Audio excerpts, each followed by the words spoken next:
Hi, Hi, how are you? I'm good. How are you? I'm keeping good too. So, how's lockdown been treating you? Fairly well. I mean, things are going okay, I guess. And here in Dublin, I mean, things are getting pretty normal. So, Okay, yeah, that's so good to hear. yeah.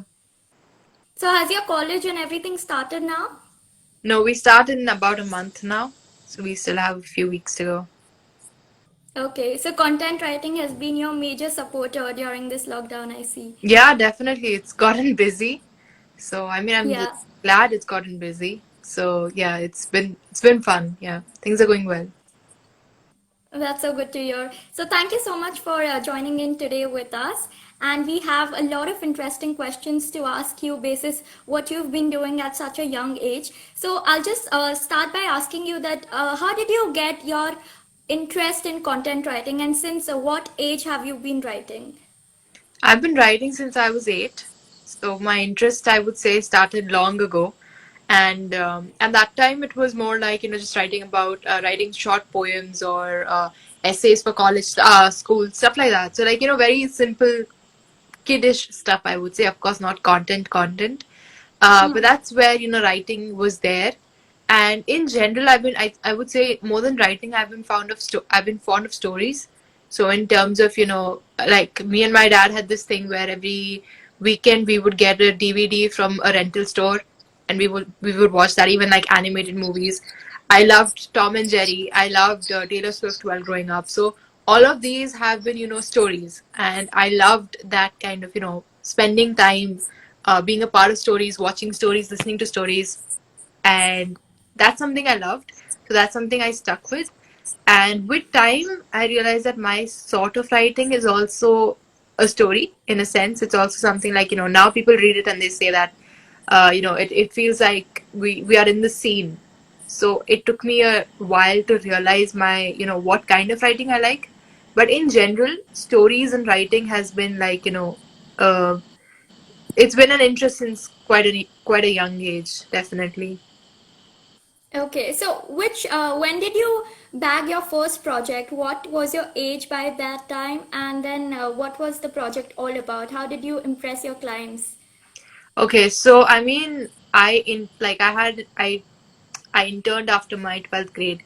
So I did quite a few internships where I learned, what professional writing is in terms of content. Writing for like social media, writing for articles and all of that, like, press releases. All of that was due to internships that I did for almost a year. And from that internship, what I learned is what really helped me, especially for the first client. So the first client was actually someone I got due to the viral LinkedIn post. So my first post on LinkedIn was about meeting the CEO about the former CEO of LinkedIn, Jeff Weiner, and that post went viral. And after that, a lot of people messaged me like, we like your writing style, and would you like to write for us? Do you write? Do you freelance? And they gave their budget and everything. Like, we'll pay you this much. It's a requirement. So that's what I went with. I would say, the first project from this was actually writing an article about this story itself. So there was this person who, had his own blog. So he wanted me to share the story of how I met the CEO and, what I learned from him, all of that experience. So I guess it was I mean, I openly share about this story a lot because this was the first project. This was like around 400 words I was told to write. I think I went a little bit over because I had a lot to say, but it was 400 words, and I got paid $75 for it. And I think it was,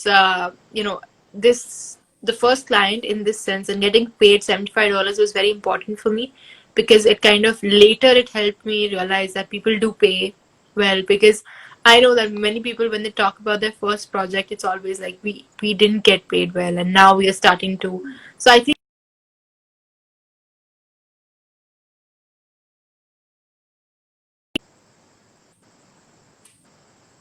I had a project. I that first project was my benchmark, and I grew from there.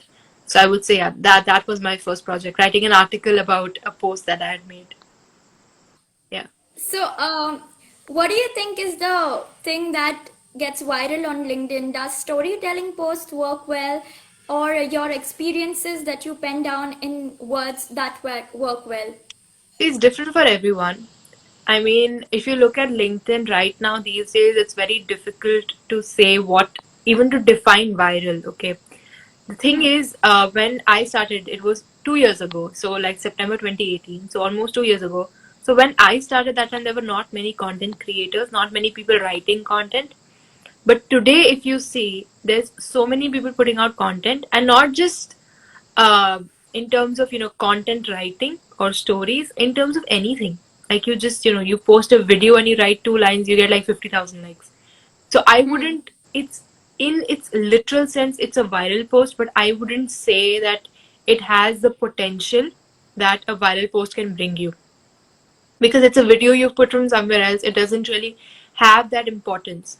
So again, it's like, are you judging a viral post based on likes and views? Then those are viral. And basically, I would say then anything can go viral. Then you don't have to think too much about it. You just have to keep putting out content, and maybe it'll click with somebody. Like, one post will click with millions of people and it'll go viral that way.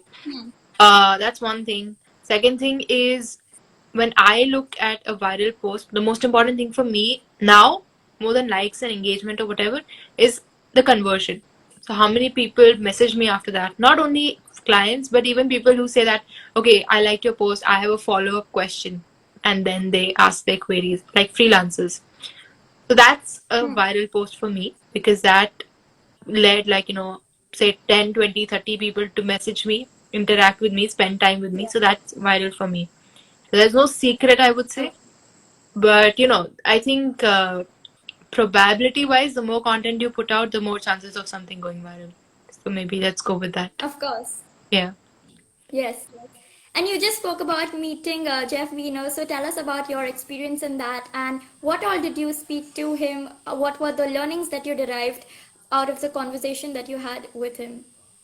So it was a very brief meeting, honestly, because he was there for an interview in college. So after the interview, he stayed outside, like he was talking to students, taking pictures, things like that. So I took a picture, and then I was standing away because everyone else was taking a picture. And then I was like, okay, hold on. I have LinkedIn, but I'm a student. I haven't graduated yet. So what can I do? Because LinkedIn is a job platform. That's what we knew it as. And that's what still many people know it as. So what I went and asked him, you know, what can I do on LinkedIn? I'm a student. Can I use LinkedIn? What can I do on LinkedIn?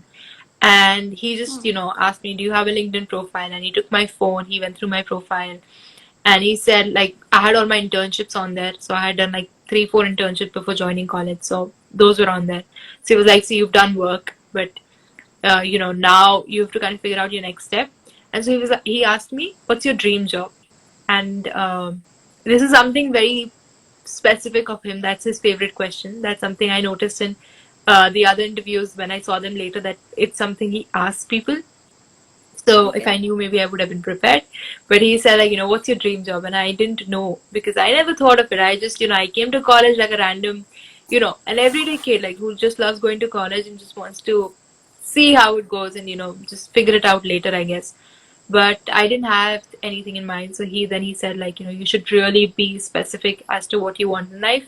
And I didn't really know what that meant. Like, I understand that, okay, I have to pick a goal and, work towards it. I didn't really get it. But I think now when I look back, I realize that what I did was I actually acted on his advice. And over time, I went very specific with LinkedIn. So one viral post worked out, and then I was specifically creating content on LinkedIn. And that's why I have these results that I have, because I committed to something long term and because I went very specific with it. So that's the advice he gave, which at that point seemed vague, but yeah, looking back, it makes a lot of sense. So that's our Yeah. conversation in 2 minutes. Yeah, Okay. yeah. So basically, he was telling you to stick to your own grounds and tell out your own personal experiences because that is what people love to hear about you.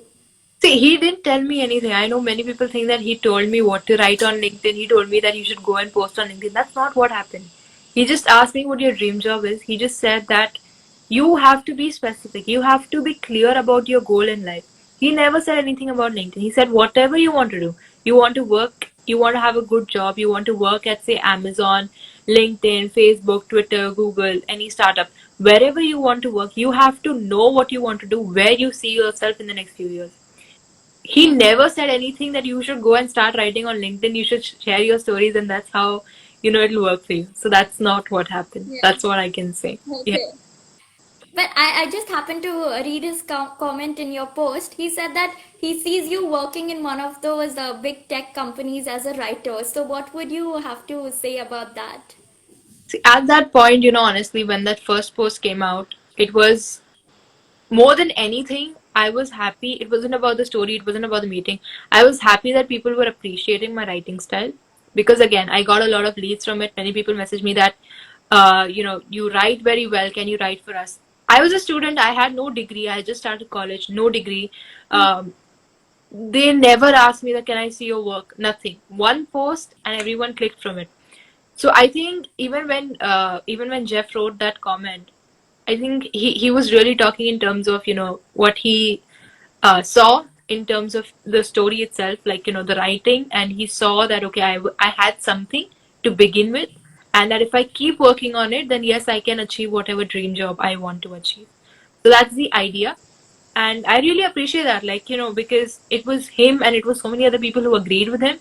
It was so many other people who messaged me, hired me without ever seeing any of my portfolio or ever see asking for my degree or certification, nothing.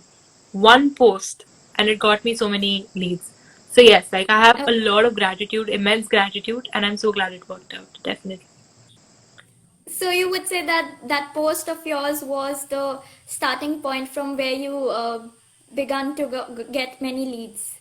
Yes, definitely, because that first post kind of gave me an idea that, LinkedIn is some, like the same thing, like, I was a student. I thought that if you want to freelance, you should have a course done, you should have a degree, you should have a certificate, you should have some proof that you can write. But the fact that people came and they were like, I want a 400 word article from you, I'm going to pay you $75, just say yes or no, this is the deadline. I said yes, Hmm. and we wrote it, and the money was in my account. That kind of thing, Hmm. no questions asked.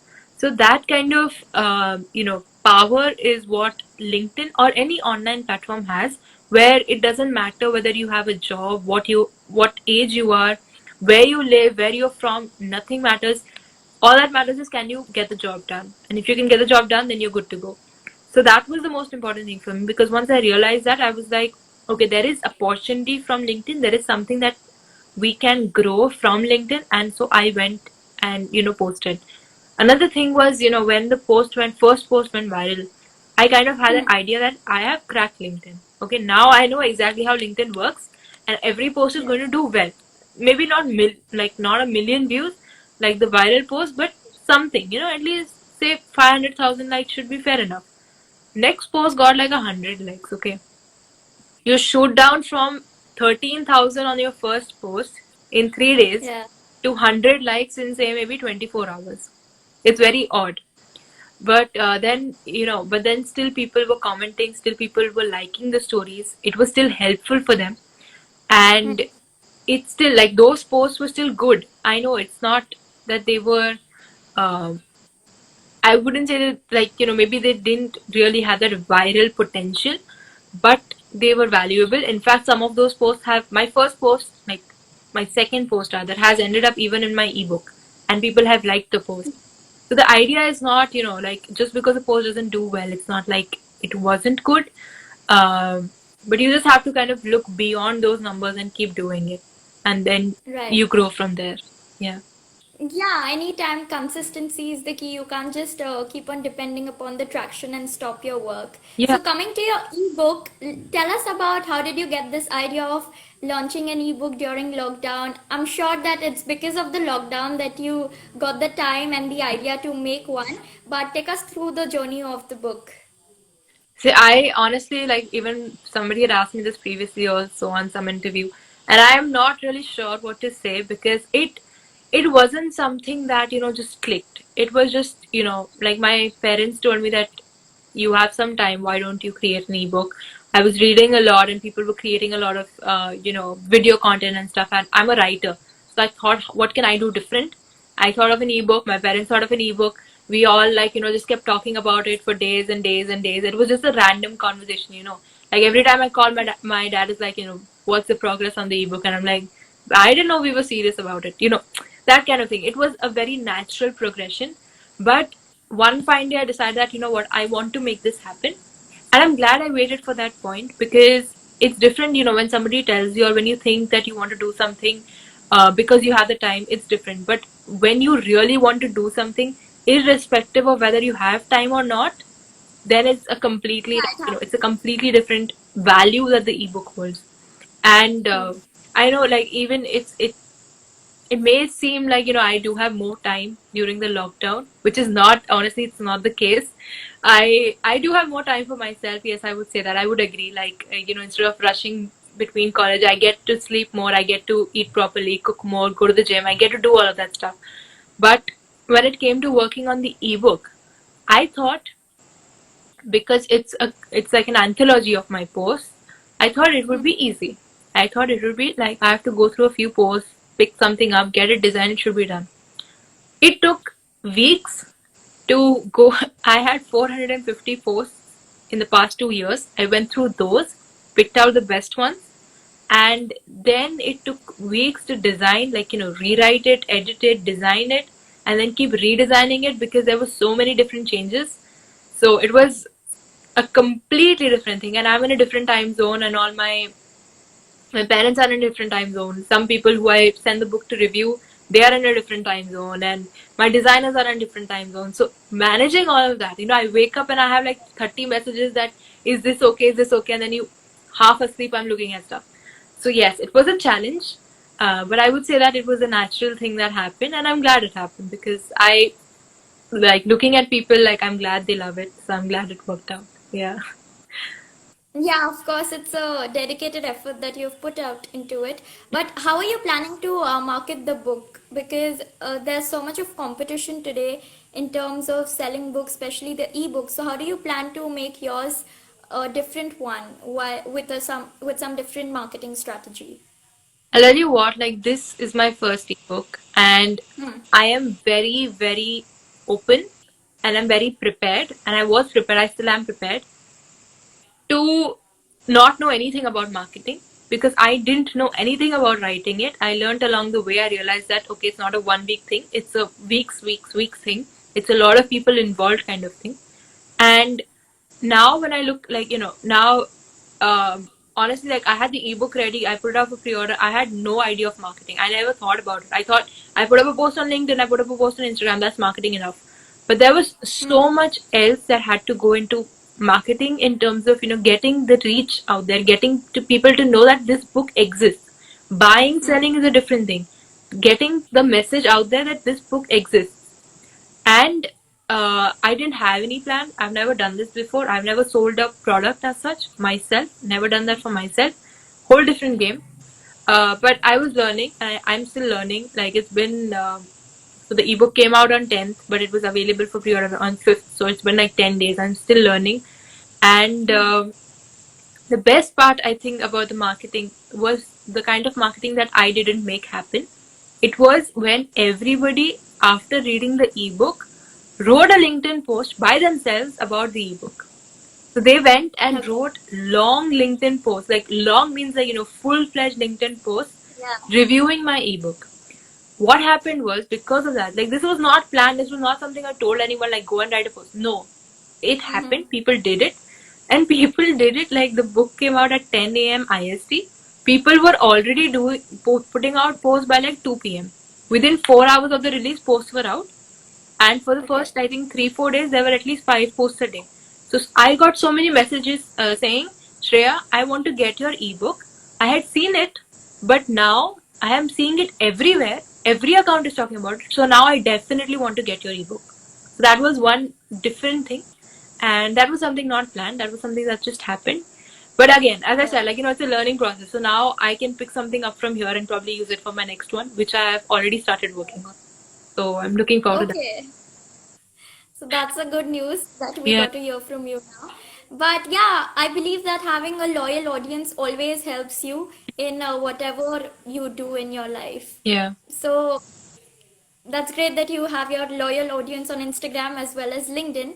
Talking about Instagram as a platform, it always has lots of influencers and brands do approach them. What is your take on LinkedIn as a platform to people who could become LinkedIn influencers in future? See, I'll be very honest. I don't like the word influencer, and it has nothing to do with the word itself. It has to do with the essence of the word. Because when you say Hmm. somebody is an influencer, people say, I want to become an influencer. That's not something you can decide to become. If you just keep Yeah. doing your thing, you are authentic. You put out content, you put out pictures of fashion, you give fashion advice, you do whatever. Like mainly I would say influencer is more in the fashion sense. So whatever, you're doing whatever. And then people decide whether they are influenced by you. People decide whether they like you, whether they want to, imitate you, whether they want to imitate your writing style, your fashion sense, your the way your room looks. That is influence. Yeah, just like the way people were influenced by your ebook and then they wrote posts by Yeah. themselves without you asking for So it. that's something that I couldn't decide. I cannot decide that I will become an Yeah. influencer. It is something that people put you in the position. And Hmm. again, you influencer, it's not something you can actively do. I cannot sit here and call myself an influencer and actively sit and keep influencing people. That's not what I'm doing. What I'm doing is I'm sharing my life, my stories, and people, if they want to be influenced, they are. People, if they don't want to be influenced, they are not.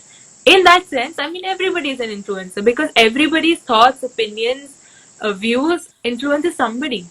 My parents' Yeah. views influence me. My friends' views influence me. My views influence my friends in every aspect.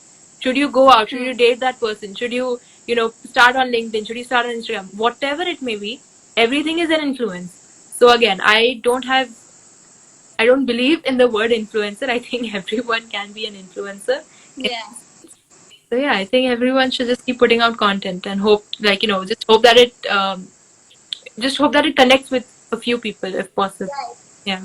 But my question was more in the sense of how brands connect with these kind of people who have great followings. Do you see that brands connecting the same way on LinkedIn also as a platform because it has huge potential to generate business? So do you see brands collaborating with such a kind of people who have loyal following and could be a good point of view for the businesses out there? Definitely.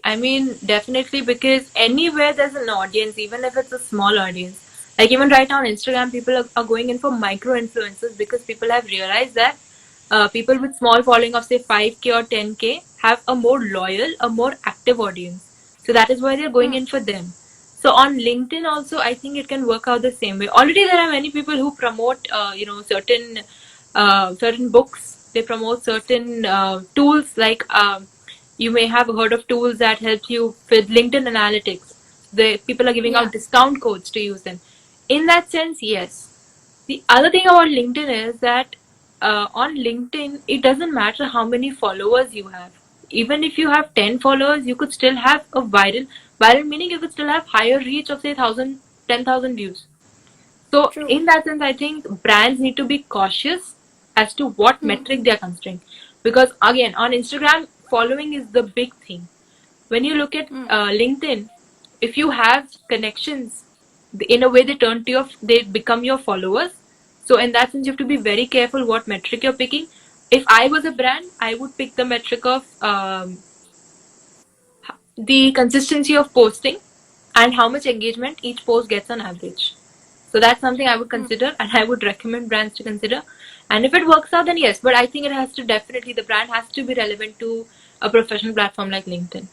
So if that works out, then I'm sure it can do wonders. Yeah. Right. So I just see that platform as a time wherein Instagram was very new and people were just coming out there to post their content and suddenly they got such huge following. So I think LinkedIn is also having that potential, but it's totally underpenetrated. Yeah. But I see the future out there too. So, talking about the clients, your clients, you said that most of them approached you. But are you also aware of the websites like Fiverr where people can, put out their own profile so that they can get some job in content writing or so? So, does that work for people? See, I gave a shot for like Fiverr and Freelancer and Upwork. Upwork, I think it's called Upwork. So I gave a shot to these websites, and this was while I was like, before when I was looking for internships after my 12th, because this was just it was a website, it was right there, and I looked like, freelancing, and it was like right there. So I applied. The issue or the my concern with these platforms is that everything is a bidding system. So you have this one thing that okay, somebody is looking for 10 articles. There are 10 different writers who are bidding on that I have this expertise, I have this many years of experience, and I charge this much. And all these are probably in the same range of expertise and experience. So what it comes down to on these platforms is the price. And I've seen that the price on these platforms is ridiculous because Yeah. like getting paid $20 for say three articles of say 1,000 2,000 words each, that's ridiculous. That's not something ever I would consider. So bidding really compromises your skills. Bidding compromises on your personal value and personal brand. So if I were on Freelancer, I would just be another freelancer maybe who's getting paid well, but I would just be another freelancer.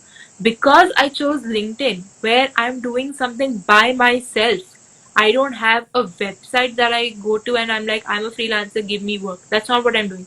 I am sharing stories, making it happen, getting people to me, attracting people to me. That's a different thing. This is something that would normally be called as a personal brand. So I have more personal value. I have more personal, yeah, I have a personal brand, I would say, and I have an audience, I have a network, I have people who would like to interview me. So this wouldn't have happened if it was just freelancer. So if you want to get gigs, if you want to make money, and if you want to find clients, maybe freelancer it will work for you. But if you're looking at like a larger growth where you want to grow, not just as a freelancer but as a person, as a writer, and has some individual personal value, then I would recommend looking beyond these things and trying to do it, work on it yourself, so that you're building it from scratch. You are building your own thing, and that's something that you are going to love and that people are going to value. So go in for that. Right. So you emphasize majorly on building your own personal brand, and that's a great way to actually go out there and talk about yourself in the market. So, what tips or suggestions would you like to give out to somebody who is just very normal but is very passionate about creating his or her own personal brand? Okay, so again for personal brand also there's another thing. So when I think personal brand is the same way as I would explain the influencer thing. So personal brand is also something you cannot decide that okay, now I'm going to go and build my personal brand. It's something that Right. happens over time, that builds over time, and that happens if people like you and if people like your content, and if people resonate with you rather than like you, if people resonate with you. So when I started on LinkedIn, I didn't think I want to build a personal brand. That was not my goal. My goal was I'm going to put out content. I'm going to see how it works for me. That's it. That was the only thing. Because I stuck to it long term, so now people know Shreya Pattar, and now I have become this personal brand. It's something that's happened over time. So I would say that anyone who's trying to fit into that term, who's trying to build a brand of themselves, first thing, major thing is authenticity. You have to be very authentic and true to yourself. I know this sounds vague, but the idea is that you have to put out the values that you stand for. You have to talk about the things that you care about, and you have to stand up for things that matter to you. This is what I mean by authentic. That's it. So if you can keep doing something that that kind of just uh, basically it's a virtual representation of who you are in real life. If you can do that, then people will automatically click with you because they can see and feel that connection even through the screen, and they can feel that authenticity. So if that works out, then it's good. So definitely go in for authenticity and go in for commitment. If you are authentic, but if you're only being authentic for a month, doesn't help. So long term commitment is important, and from there you're going to make a lot of mistakes. It's going to take a lot of time. So from there, the final thing I would say is patience. You have to be very, very, very, very patient. It takes months and months to to be in that position. And some people get lucky, it's faster for some people. Some people have to work harder, and some people who work hard, they get more lucky with time because they're working hard. So in that sense, there's a lot of mix and match going on. So you have to find Yes. like yeah, you have to find that balance, and you have to be authentic, you have to be committed, and you have to be patient so that it can work for you in the long run. Right. Along with that, identifying what you exactly want to do is very important because that can make you consistent over a long period of time. Yeah. So, coming to this thing that you got your clients on your own way, but not everybody is Shreya whose posts get viral Mm. and people come to them. So, in that case, what would you suggest people to do? Like, how could they approach others for bagging some client related or content related projects apart from the websites that you just mentioned? Okay. So see, when I got my viral post, the first post got me a few, yes, but then again it took me a few weeks to start getting more leads, because again, as I said, that was one viral post, but after that it was basically starting from scratch. And it took me months, like I would say in fact now I think in the past few months is where I can say that it's very stable, it's working out fairly well, and I've kind of figured out how to make it work, even when it's so unpredictable. So in that sense, I have started from scratch, yes, and in that sense the only thing that kept me going was knowing that LinkedIn can work if I commit to it and if I keep working on it. Because the only difference is, if you are planning to start on LinkedIn, the only difference is I'm the one telling you that, see, it's going to work if you commit to it. But when I started on LinkedIn, I had that experience through the first post. That's the only difference. But either ways, we both are starting with the knowledge, with the same knowledge, that yes, LinkedIn can work for you, and that yes, if you commit to it long term, you will get inbound leads, because people like seeing good content, people like seeing your skills. Anything, you don't have to be a content writer, but if you're a content writer, then your post should reflect that skill. People want to see the commitment, that how many times are you posting, how frequent are you. Many people who approach me say that we have been looking at your work for weeks and all your posts are doing fairly well. So that's another metric. um, people want to understand your work ethics and everything. So in that sense, once people see that regularly, they will approach you themselves like, hey, we like your work and we would like you to work with us. That's it. So that's one way to get inbound leads. That's just being authentic, consistent, and patient. The same thing that I told for the personal brand. Yeah. Second thing is outbound leads. So when you are approaching a client, I always recommend that you basically, like, if somebody is approaching me for, say, designing my next ebook, what they should do is they should get my ebook, check my first ebook, understand what could be improved, and then come to me. Hey Shreya, I saw your first ebook. It looks good. I like this. There are a few things I would change. This, and I think this. If I know you're working on your second ebook, and I would like to help you make these changes and create a better impact. And would you like to discuss more? So the idea is, you're looking at the work, you are first appreciating what they have done, because it's good to appreciate. Just don't just start bashing people. Appreciate. Third is, you are giving feedback which is going to be helpful, and because you've appreciated, people will be willing to take the feedback. Most important part about the feedback is that this is personalized feedback. This is not something that, hey, an ebook should have this. No, your ebook is missing this and it should have this. Personalized feedback.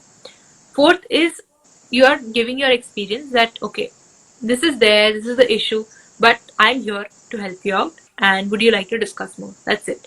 That's how I would pitch to anybody, even for writing. I would say that, I saw your website, this is good, this is missing, would you like to work on that? And that's how I pitch for outbound whenever I do. And that's how I would recommend people to pitch on outbound. So that's a good way. That's a great advice. Mhm. Talking about I'm sure that you must have worked with many clients so far. So tell us about one of your best experiences with the client. You cannot disclose the client, of course, but tell us about the journey that you had with the client.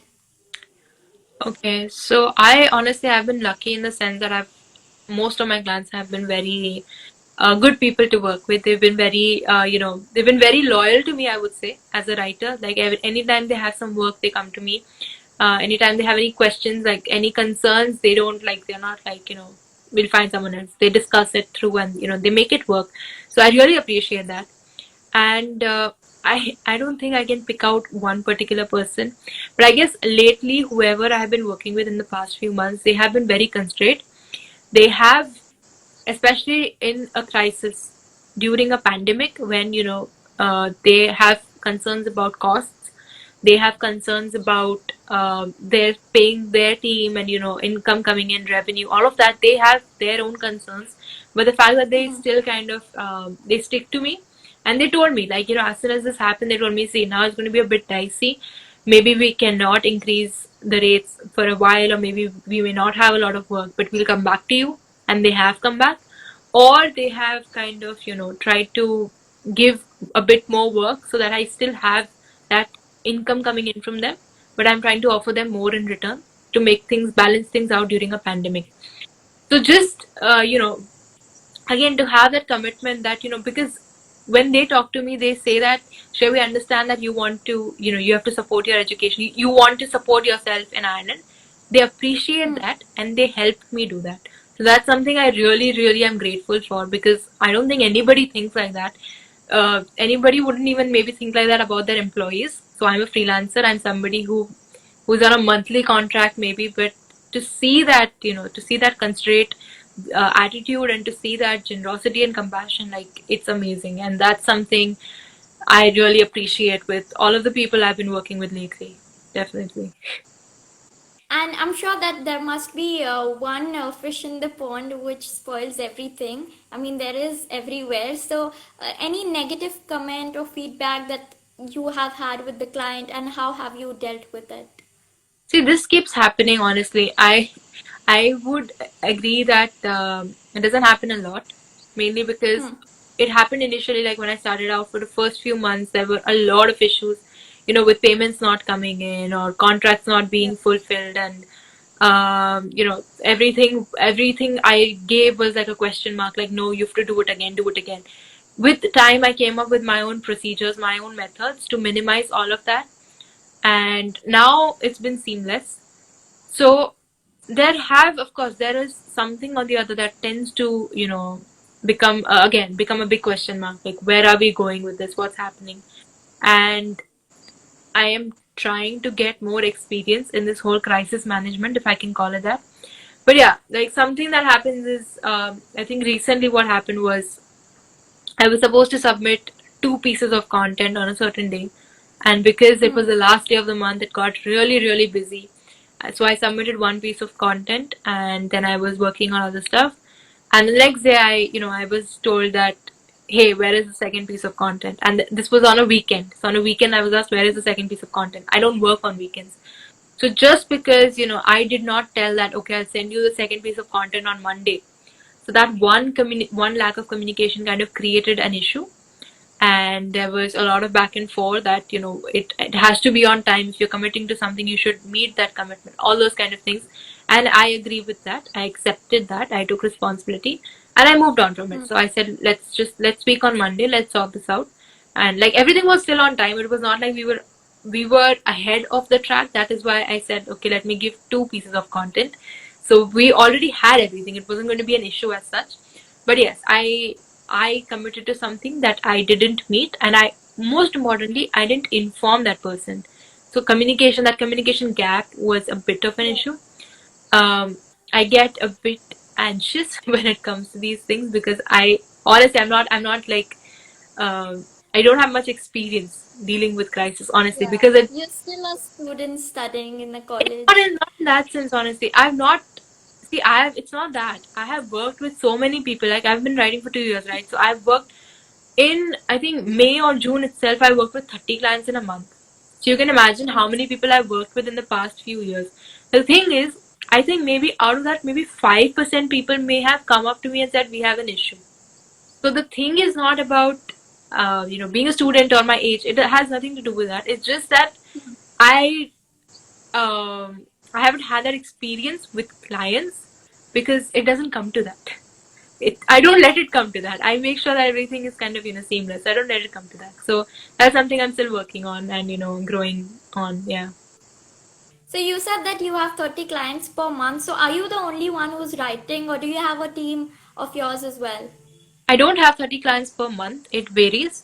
I have a Hmm. few fixed clients, of course, that I've been working with since months and months together now, some even a year. But that 1 month was especially busy. So that was 30 clients in that 1 month. But I do have a team. Yes, I do have a team, and, trying to it's a very different kind of thing. It's not, I mean, I have a team of writers, graphic designers, video editors. So there's a lot of people who's pulled together and who's working on different things. So yeah, that's something again I'm looking at, making the best of. Okay. So while selecting your team, what are the prerequisites that you look at? Because it's Yeah. very essential to deliver the best quality content to your clients, and you wouldn't want to lose out on any of one of them. So how do you choose your team? Like, So the first thing is the skill, of course, that matters. The second thing for yeah. me is work ethics. So I am for me, I think the deal breaker is work ethics. If you have good work ethics, and if you once we start working, if you show me that you're committed and you get things done on time and you respond to questions, you take feedback well, all of those things for me that matters most.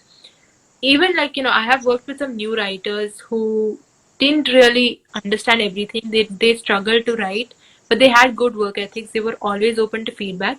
So I still continue working with them here and there because I'm still like, okay, these people work. They can improve their work with time, with experience, but their ethics are good.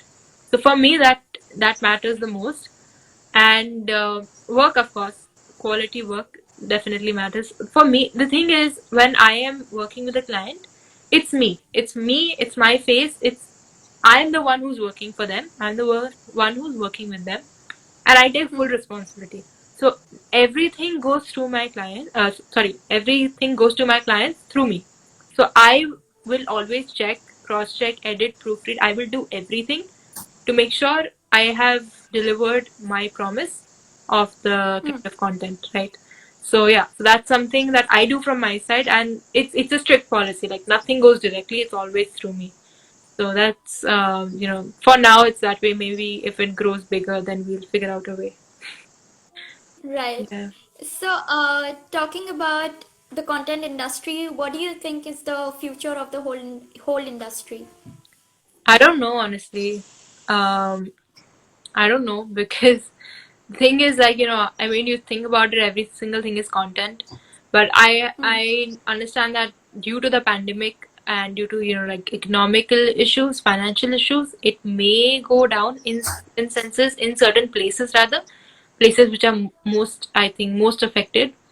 Uh, but in the long run, like I don't see content going out of style anytime soon because it's a part of everything. Even if you Yeah. take video content that's growing, video and audio content that's growing these days, in terms of say Hmm. Netflix shows or podcasts. So in that sense also you do need a script, sometimes you do need something written. So in that sense content will still be alive. So yeah, I guess we'll see how how it turns out to be. Well, things pan out, yeah. Yeah. So we spoke about the future of content. What about you? You're just studying and you're in college and you're just doing content writing now, but what are your future plans? I never know how to answer this honestly because see, when I always say this that I 2 years ago I didn't know that I would be freelancing. I didn't know that I would be at this position where I write on LinkedIn, where I am somebody, where I am speaking with people, having interviews. I didn't know all of this. I didn't plan all of this. I didn't think of all of this. So it turned out fairly well, and um, I always again when I look back, I see my life as like a string of events rather than something that I planned for. So I think that for me luck has been a very big thing, right from having an interest in writing to I wanted to do medicine, so making that switch, I was lucky that I made that switch at the right time. I was lucky that my parents supported that switch, my family supported that switch. I was lucky that I interned, because then once I got my first client, I had that experience to write for them. In that sense, a lot of things have worked out because of certain events that happened in my life. So I do not have any plan. I am just, kind of waiting for certain more events to happen in my life, and I will see where it goes. So yeah, so like, Okay. yeah, Yeah, I think luck is also a very big factor yeah. in this field especially. But given your full-time job, if you do so in future, would content writing be your side hustle then, or would you still continue doing it full time? I'm not sure. I've never really thought about this, honestly. I still have a few more years to go before I can think of a job. And I am not sure because I guess my interests and my I don't know, my affinity towards work is very different, I guess, from what a job expects. Maybe I will have a job, maybe I won't. So I really don't know. But yeah, I mean, content is definitely something I'm really enjoying doing. So I'm definitely going to commit to this for more years to come. Definitely. Yeah. Yeah. So, do you read any books or any suggestions that you would like to give out to our viewers to read some of those books? Because books are a great source to extract content from. See, I have one very good book recommendation because it's written by this great person called Shreya, and I it's thought so you would be coming to that. yes, I mean, of course. I mean, I would love, like, I'll give you some more recommendations as well. But yeah, like, I am really happy about my book. I am really happy that I'm in a position where I can say that I have a book I have written. So yeah, so I would urge anyone who wants to read a good book to check out my book, maybe hashtag anthology. And other than that, yes, I would recommend, like, one of the books I really liked reading was Sophie's World. So Sophie's World is basically about this like 14-year-old girl who gets mysterious letters, and all of these letters have philosophical questions like, who are you, and then like like who are you, and those very big, deep impact questions that a 14-year-old girl will look at, be like, really, like, what are you even asking me? But there's a very good story behind it. There's historical philosophy, like this philosophy that you read in like textbooks, and there's philosophy from the views of a 14-year-old girl. So how she would think philosophy to be. That combination and that contrast is very interesting. It's very well put. So you understand in like a real life application as well as the history. So that's something I definitely recommend. And I'm a philosophy student, so Yeah. I read this before I joined college. But yeah, this was one of the good ways to kind of kickstart philosophy and understand what's going on, like a summary. So I would definitely recommend Sophie's World. It's by Jostine Gardner. Yeah. Okay. We would definitely check that out. And who's your role model whom you look up to and take some learnings from? I think if you've seen my LinkedIn post, you wouldn't doubt that it's my dad. One of the main people is my dad. Like actually my parents in general, they both are influencers of my life. They both influence my life in many big ways. They both, like, they make a lot of things happen. They push me to keep writing on LinkedIn and keep they kind of help me out when things are really bad, and when I have those moments of doubt, they kind of pull me out of it. They made me want to write an ebook. That makes, so I could say them. And if you're talking in terms of like a celebrity, I think another undying love that you may already know about is Taylor Swift. I love Taylor Swift. I love how she writes about her life, and I think that that's what I do as well. So I write about my life. So, yeah, those are some people that I really look up to. Okay. And lastly, people who are just about to begin their content journey, what advice would you like to give out to them? Of course, you said that authenticity, consistency, all of that is the key parameters, but apart from that, what would be your advice? See, I have two things. My first advice is that you have to start writing. If you want to be a content writer, don't just keep thinking about it. Start writing. Write anything you want, just start writing. And my Hmm. second advice is actually don't take advice from other people. Because what happens is when we're starting out, we kind of think that advice is going to stop us from making mistakes. That advice is going to make our life completely seamless, smoothless. Freelancing is going to be a cakewalk.